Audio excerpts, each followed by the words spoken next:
ئێمە تەنها ئەوەنگە ئەڵین خوای گەورە کە ئێمە بۆ مزگەوت بەڕێ ئەچین بۆ نوێژەکانمان بەم گۆشانانە چەند خێر و ئەزر و چاکە بۆ ئێمە ئەنووسیت یا ڕەبی خوایە گیان لەو بەشی چاکەی ئێمە بەشی ئەم پیاوە بەڕێزەبەی کە ئەمەی کردووە.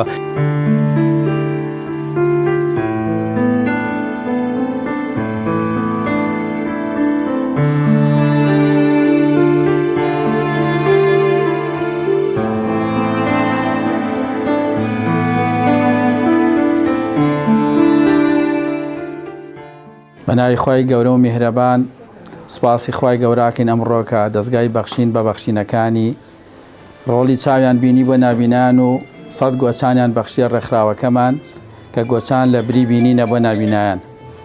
ئەمڕۆ خۆشحاڵین کە دەستگای بەخشین لە هەموو بارەکانە ڕۆڵی خۆیە بینێ، یعنی هەموو ئەو شتانی کەوا پێویست بێت لە بۆنە و مەراسیمەکانە ئێمە ڕوومان لە دەستگای بەخشین کردبێ هاوکار بوون بۆمان خوای گەورە هاوکاریان بێ و ئەم ڕۆژ کە سەد گۆچانیان بەخشیوە دە گۆچانیان بۆ پەیماگەر ڕووناکی نابینیان و گۆچانەکانی تریش لێرن کە زۆرینەی نابیناکان ئەمڕۆ گۆچان وەرەگرن تا بە گۆچانەکانیان بەردەمی خۆیان تاقیکەنەوە و هەنگاو بە هەنگاو ئەو فەلسەفەیە فێربین بەردەمی خۆت تاقی بکەرەوە ئەنجا هەنگاو بنێ و نابینانیش بە گۆچانەکانیان هەنگاو ئەنێن و هەمیشە چاوێن لە لووتکەیە ئەو بینینەیکەوە لە گۆچانەوە ئێمە فێرە بین کەوا نەوەستین و هەمیشە لە ناخمانە شتێک دروست بێ ئەویش باوەڕ بەخۆبوون و ئیرادە و متمانەیە و گۆچانی ژوامان لێ بکە کە لە چوارچێوی دیوارەکانی ماڵەوە قەتیز نەمێنین و گۆشەگیر نەبین بەڵکو بینە دەرەوە و گۆچانەکانمان هاوکارمان بێ و بتوانین ئێمەژ ناو کۆمەڵگا وەکو ئەکتەرێک لە شانوی ئەم ژیانە ڕۆڵێکمان هەبێ و خوای گەورە کە شتێک لێستێنێتەوە چەندی شتی دەری پێ بەخشێ زۆر نابینا هەبوون بوون بە شانازی لە جیهانە تەنان لە شاری سلێمانیە ئەوە خاڵە بەکری نابینا مەلای خەیاڵ مەلا حەمدون و چەندین تر ئەمانە هەموو توانیانە بە گۆچانەکانیان هەنگاو بنێن و بەڕاستی ئەرگ نەبن بەسەر کۆمەلگا و خزمەتی کۆمەلگاکەن. ئێمەش دەستگای بەخشین هەمیشە وایان لێ کردوین کە ئێمەش باوەڕمان بە خۆمان بێ دوعای خێرمان هەیە بۆ کارمەندەکانی ئەمڕۆ کە لێران ئەو گۆچانانان دابش کرد بۆ نابینان خوای گەورە پاداشیان باتەوە نمونیان زۆر بێ و هەمیشە لە خێر و خزمەت و پردی خێر و خزمەت بن و هەمیشە هاوکار بن چۆن هاوکار بوون خوای گەورە بەرەکەت خاتە کارەکانیان اللهم ئامین. بەناوی خوای گەورە میهرەبان ئەمڕۆ زۆر خۆشحاڵ و شادومانین کەم کەسایەتی خۆشەویست و بەڕێزانە کە هاتن ئێمەیان بەسەر کردوێکی بە کۆچانێک کە ڕووناکایی چاوی ئێمەیە. ئێمە تەنها ئەوەنگە ئەڵین خوای گەورە کە ئێمە بۆ مزگەوت بەڕێ ئەچین بۆ نوێژەکانمان بەم گۆشانانە چەند خێر و ئەزر و چاکە بۆ ئێمە ئەنووسیت یا ڕەبی خوایە گیان لەو بەشی چاکەی ئێمە بەشی ئەم پیاوە بەڕێزەبەی کە ئەمەی کردووە بەشی ئەم دەستگا خۆشەویستەبەی دەستگای بەخشین کە هاتوون بە پیر ئێمەوە یا ڕەبی خوایە گیان لە هەموو دوعا و خێر و بەرەکەتەکانی ئێمە بەشێکی هەڵبگری بێم پیاوە بەڕێزانە چونکە ئەمانە زۆر جێگە سیقە و متمانی ئێمەن سوپاسیانەکەین زۆر ممنون یاخوا بەخێر بێن سەر چاوم.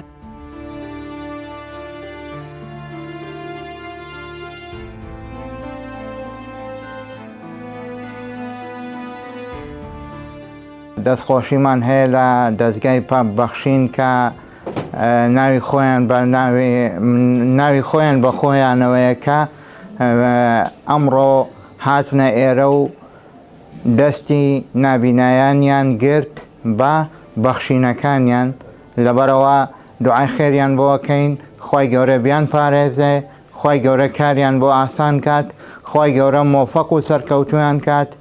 پێغەمبەر فەرمێت صلی الله علیه و علی آله وسلم ئەفەرمێت هەر کەسێک کە ئەبەخشێت لە پێناوی پەروەردگارە خوای گەورە هەر ڕۆژێک کە ئینسان ڕۆژی لێ ئەبێتەوە دوو مەلائیکەت سەردانی ماڵەکەی ئەکات یەکێک لە مەلائیکەتەکان ئەفەرمێ اللهم ئەعطی منفقا خەلەفە یا ڕەبی خوایە ئەوەی ئەبەخشێت خوای گیان ماڵەکەی بۆ زیادکەی و ئەوەی دووهەمیشیان کە ئەفەرمێت اللهم ئەعطی ممسیکا تەلەفە یا ڕەبی خوایە ئەوەی هەیەی و بەڵام ئەگرێتەوە یا ڕەبی خوایە ماڵەکەی تەلەف بکەیت و لە ناوی بەری ئەمان ئەبەخشن و ئێمەش دوعای خێریان بۆکەین لە خوای گەورە داواکارین خوای گەورە بیان پارێزێ خوای گەورە کاریان بۆ ئاسان کات خوای گەورە خۆیان و ماڵ و مناڵیان لە هەموو بەڵایەکی ئاسمانی و زەمینی بەدوور کات. بەناوی خوا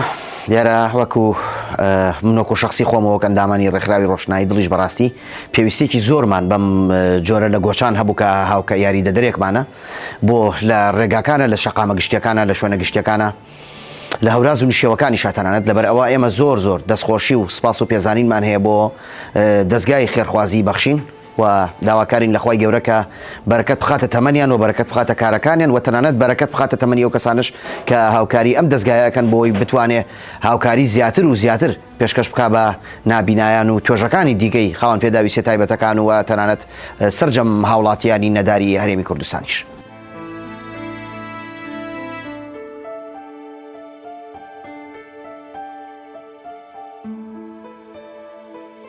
بەناوی خوای بەخشندە و میهرەبان وەکو دەستگای خێرخوازی بەخشین ئەمڕۆ سەردانی ئەم ڕێکخراوە زیزەمان کرد بۆ ئەوەی کە بتوانین هاوکاری نابینایان بکەین و بەدەم ئەو داواکاریەوە هاتین کە ئەم بەڕێزانە هەیان بوو کە دابینکردنی 100 گۆچانی با بڵین باش و بە کوالێتی بوو بۆ ئەو بەڕێزانی کە لێرە پێویستیانە. جارە دەستگای بەخشین وەکو دەستێکی خێر کە لە هەموو گۆشەیەک کاریگەری و جێپەنجەی خۆشی ئەهێڵێ لێرێش ڕۆڵی خۆی بینی ومێدمان وایە هەموو لایەک بتوانین لە خزمەتی نابینایان و لە خزمەتی خاوەن پێداویستیانی تایبەت بین و بتوانین هەمومان وەکو خزمەتکارێک بە ئەرکی خۆمان هەسین لە هەر گۆشەیەکی ئەم دنیاە کەسێک کە پێویستی بە هاوکاری ئێمە بێ بتوانین ئێمەش ئەو دەستی هاوکاریە بین کە ئەبێتە هۆکاری پڕکردنەوەی فراغەکانیان. ئەمڕۆ ئێمە لە خزمەتی نابینایان بووین و هەمیشەش بەردەوام ئەبین تا بتوانین زیاتر و زیاتر خزمەتەکەین و تا بتوانین دەستگای بەخشین ئەبەخشێت و ئێوەش بەخشینەکانتان ببەخشن و بەخشینەی گەێنێتە شوێنی شایستەی خۆی.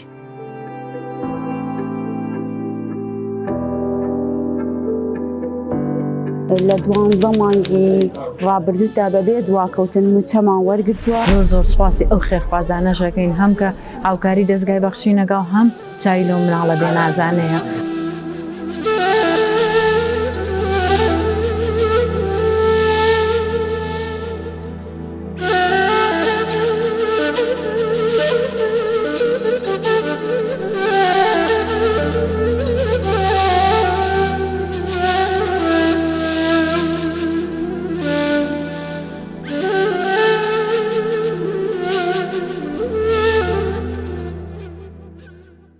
بەنای خۆی گەورەوە زۆر سوپاسی ڕێکخراوی بەخشینەکەم بۆ هاوکاریکردنی مناڵی بێباوک کە هەموو کاتێ لە کاتی خۆیان ماگانێ موچەی خۆیان وەرگرتووە و دوانە کەوتووە.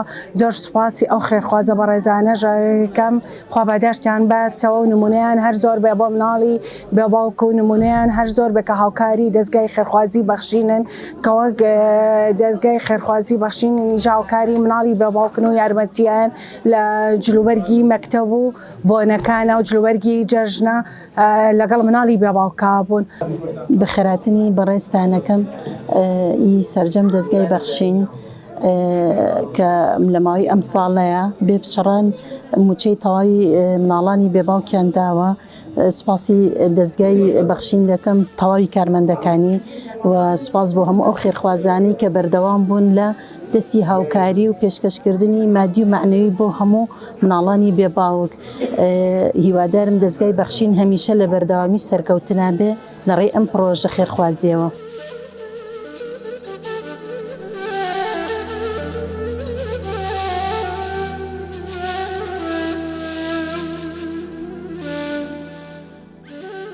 بسم الله الرحمن الرحیم. زۆر سوپاسی دەستگای بەخشین ئەەکەم بۆ ئەو هاوکاری کە دابەشی ئەەکەن بەسەر مناڵە بێباوکەکانە. یەک سوپاسی خواگەین و دوو سوپاسی ئەم برا بەڕێزانە ئەگەی ئێمە هەر زۆر سوپاسیانەکەین کە لە کات و سات و دقەی خۆیە هاوکاری بە مناڵەکانمانەگەین و زۆر سوپاسی ئەو خێرخوازانەشەکەین هەم کە هاوکاری دەستگای بەخشینەگە و هەم چاوی لەو مناڵە بێنازانەیە هەم بۆ جلی جەژن هەم بۆ هەموو هاوکاریەک ئێمە زۆر سوپاسدانەکەین. هیوادارن نمونەتان هەر زۆر بێت ئینشاء الله.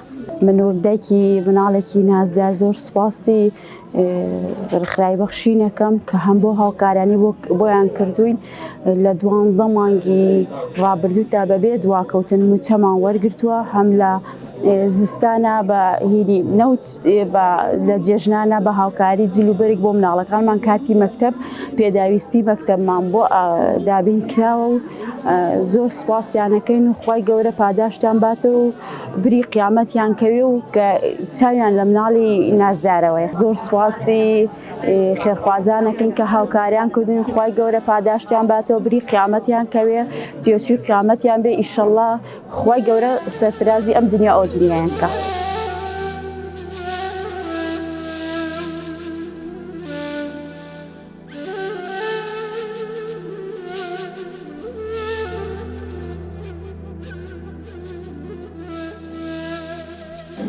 من وەکو دایکێکی مناڵێکی بێنازی بە باوک کە مامودەی 8 بۆ 10 ساڵە موچە وەرەگرم لێرە هەموو مانگێ بەبێ دواکەوتن.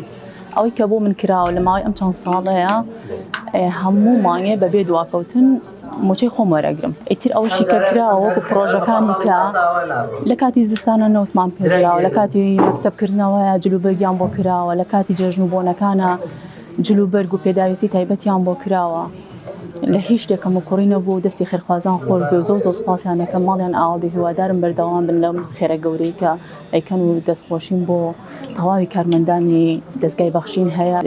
مامۆستا وەتارمان بۆ ئەیە باسی هەموو بابەتەکانی دینی و ئاینی و سەبارەت بە مناڵەکانمان کە چۆن تەعامولیان لەگەڵاکەن یا ئیتر هەر بابەتێک لە باسی دینەکە کرابێ بۆمان کراوە.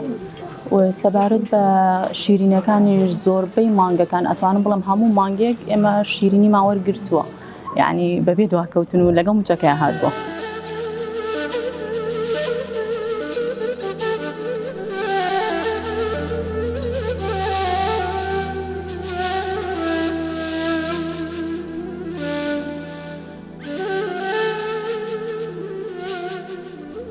بەناوی خوای گەورە و میێرەبان بەڕێزان، من ئەمڕۆ بەشدار بووم لە کۆبوونەوەی یارمەتیدان و هاوکاریکردنی منداڵانی بێباوک لە دەستگای بەخشین کە موچەی مانگی 12 پێدرا و تێکڕای مانگەکانی تریش موچیان بۆ دابین کرا و هاوکاری کراون لە ڕێکخراوی بەخشین لە ڕێگەی خێرخوازانەوە.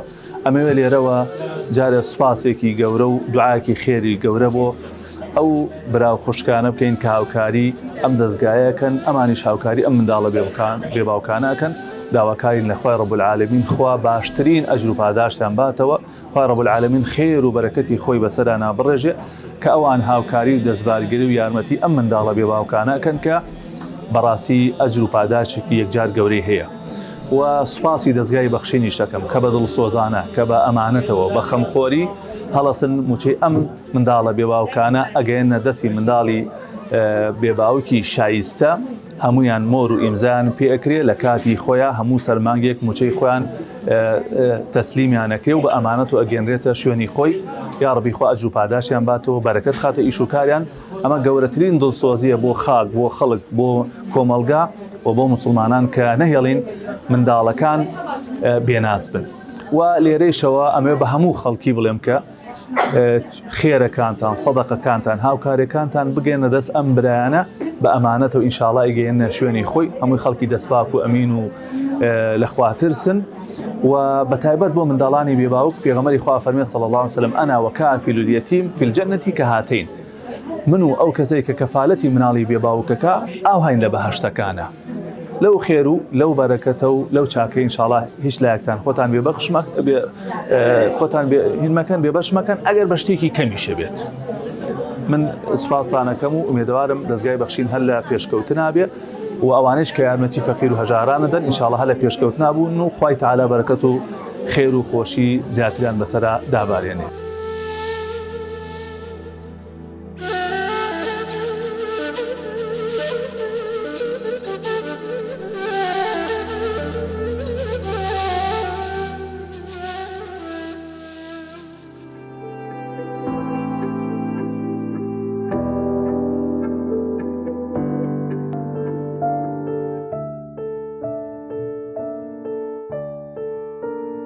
أجت المطرة والسيول أجن علينا لأن منطقتنا منطقة اللي أنا ساكن فيها الغرفة منطقة واطية.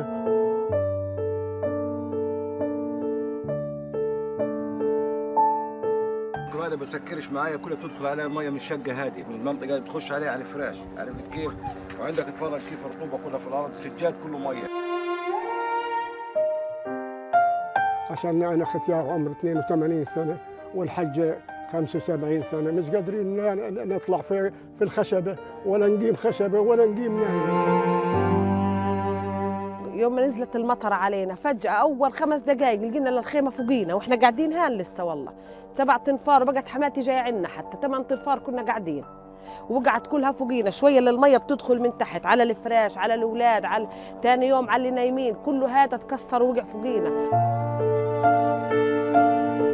فنحن يعني بنناشد الله وبنناشد الجميع انه يشوفوا لنا حل في قصه هذه الخيم المهترئه. احنا خيمنا هذه تعبانه، حتى لو انا قادر اجيب خيمه مش قادر. انا صار لي تقريبا انا سنه قاعد في قلب الارض هذه مش قادر. المطر بيجينا من برا كثير زي الفيضان.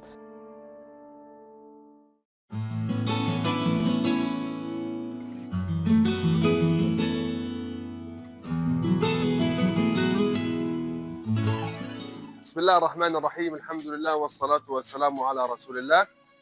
في ظل هذه الأزمة الكبيرة التي يعاني منها سكان قطاع غزة بعد حرب استمرت أكثر من عامين، خاصة في جانب المأوى والخيام التي انهارت وتمزقت بفعل العوامل الجوية وطول مدة سكن المواطنين فيها، أحفاد صلاح الدين الأيوبي في إقليم كردستان العراق وبواسطة مؤسسة بخشين الخيرية الحمد لله تمكنوا من إرسال كمية من الخيام من جمهورية مصر العربية إلى إخواننا في قطاع غزة. استلمها فريق مؤسسة بخشين المتواجد الآن في قطاع غزة، ويتم الآن فرز الخيم وتحميلها ونقلها إلى مخيمات الإيواء لإسكان الأسر المتضررة وإسكان الأسر التي احترقت خيامها بفعل العوامل الجوية. نسأل الله أن يتقبل من أحفاد صلاح الدين الأيوبي في إقليم كردستان العراق هذا العمل الطيب ووقوفهم بجانب إخوانهم في قطاع غزة كعادتهم منذ بداية الحرب الإسرائيلية على هذا القطاع. فبارك الله فيكم، تقبل الله أعمالكم. نحن الآن في شهر ديسمبر العام 2025 استلمنا هذه الكمية من الخيام والتي سوف ندخل الفرح والسرور على قلوب الأسر المستفيدة منها، خاصة في ظل حالة العوز الشديد والكبيرة لإخواننا في قطاع غزة. فبارك الله فيكم وتقبل الله أعمالكم، ونسأل الله يتقبل الله أعمالكم. الدنيا إذا نترك أثر طول العمر صار التطوع همنا وبتحت ظله لمنا منه تعلمنا التسامي بيومنا متطوعين للغير متعاونين بالخير نفيد حتى نستفيد كثير البذل عادتنا منه سعادتنا بالحب نغرس والحصاد كبير على الناس السوق نزرع بسات ننشر امل المجتمع فينا احلى شعور على قلب واحد اجمعين حتى ابتعدنا في المدن مستمتعين منوعين للغير متعاونين بالخير حتى نستفيد كثير كثير عادتنا سعادتنا ربنا غرس والحصاد على ندخل على الناس السوق نزرع بساتين الذين سقطوا تحت أنصاب المياه السابقة. وشكرا لكم جميعا. أحلى شعور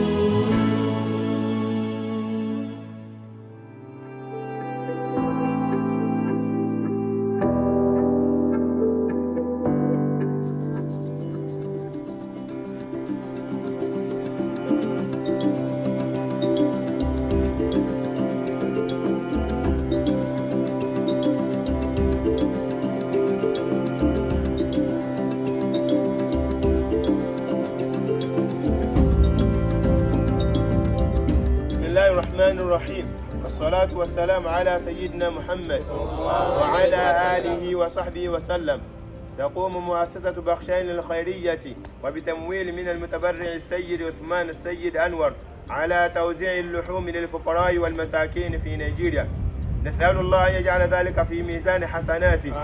آمين. اللهم يا واسع الفضل عظيم العطاء، نسألك أن تحفظ المتبرع الكريم السيد عثمان السيد أنور بحفظك الذي لا يرام، وأن تكفيه شر البلاء والأسقام، وأن تصرف عنه وعن أهله كل سوء ومكروه. اللهم اجعل ما قدمه من خير كفارة لذنوبه، ورفعة في درجاته، ونورا في قلبه وقبره، وبركة في عمره وماله وأهله.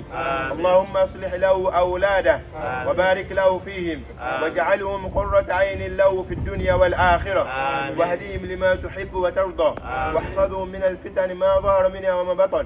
اللهم اغفر لوالديه وارحمهما كما ربياه صغيرا، واغفر لجميع أمواته وأموات المسلمين، واجعل قبورهم روضة من رياض الجنة. وصلى الله وسلم وبارك على نبينا محمد وعلى آله وصحبه أجمعين.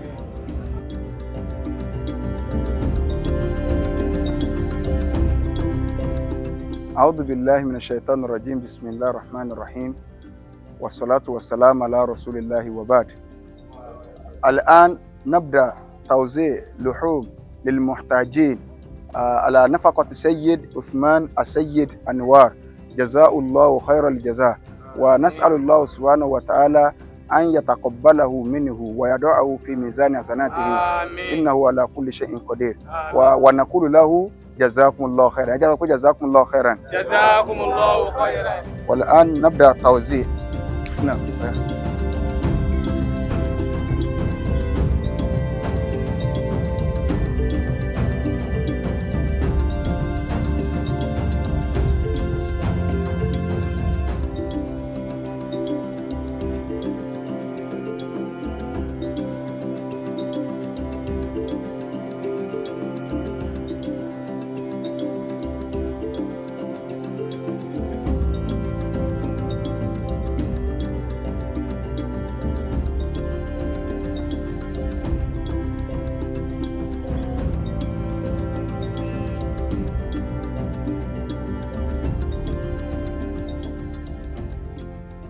بسم الله الرحمن الرحيم، والصلاة والسلام على سيدنا محمد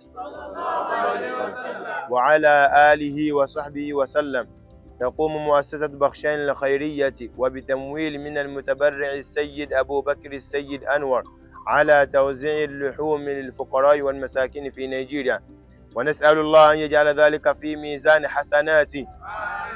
اللهم يا واسع الرحمة عظيم الفضل، نسألك أن تحفظ المتبرع الكريم السيد أبو بكر السيد أنور بحفظك التام من كل بلاء وسوء، وأن تكفيه شرور الدنيا والآخرة، وأن تلبسه لباس العافية الدائمة.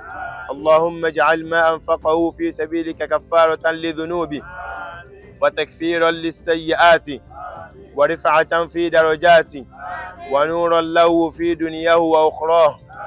اللهم اصلح له أولاده وبارك له فيهم، واجعلهم صالحين مصلحين مطيعين لك بارين به، ووفقهم للعلم النافع والعمل الصالح، واجعلهم قرة عين له ولوالديهم. اللهم اغفر لوالديه وارحمهما رحمة واسعة، واغفر لجميع أمواته وأموات المسلمين.